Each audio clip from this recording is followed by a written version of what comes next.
ഭക്തജനസഞ്ചയം സാക്ഷിയാക്കി മധ്യ കേരളത്തിലെ ക്ഷേത്രോത്സവങ്ങൾക്ക് തുടക്കം കുറിച്ചുകൊണ്ട് തിരുവില്ലാമല വില്വാദ്രിനാഥ ക്ഷേത്രത്തിൽ നിറമാല മഹോത്സവം.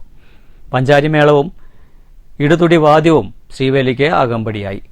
ആയിരങ്ങൾ വില്വാദ്രിനാഥനെ തൊഴുതു വണങ്ങാനെത്തിയിരുന്നു. കേരളത്തിലെ പ്രശസ്ത വാദ്യ കലാകാരന്മാർ തങ്ങളുടെ വാദ്യസമർപ്പണം നടത്തിയപ്പോൾ കേരളത്തിലെ കരുവീരന്മാരും വില്വാദ്രിനാഥനെ വണങ്ങാനെത്തി.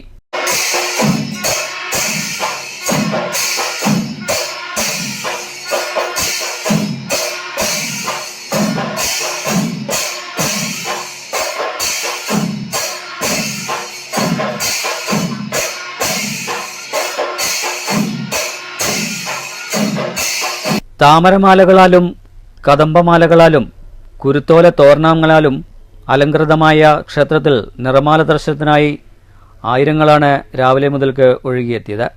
അലങ്കരിച്ച ഗജവീരന്മാരുടെ ചിരസിലേറി രാമലക്ഷ്മണന്മാർ പുറത്തേക്ക് എഴുന്നള്ളിച്ചു.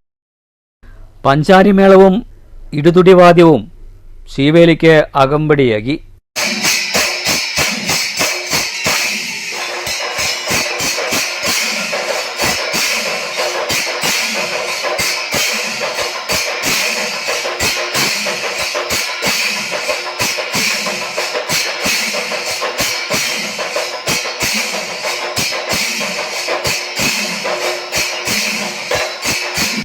വർണ്ണനാഥ വിസ്മയങ്ങൾ തീർത്ത നിറമാല സമർപ്പണത്തോടെ മധ്യകേരളത്തിലെ ഉത്സവകാലത്തിനും സമാരംഭമായി. News bureau, Cheruthuruthy.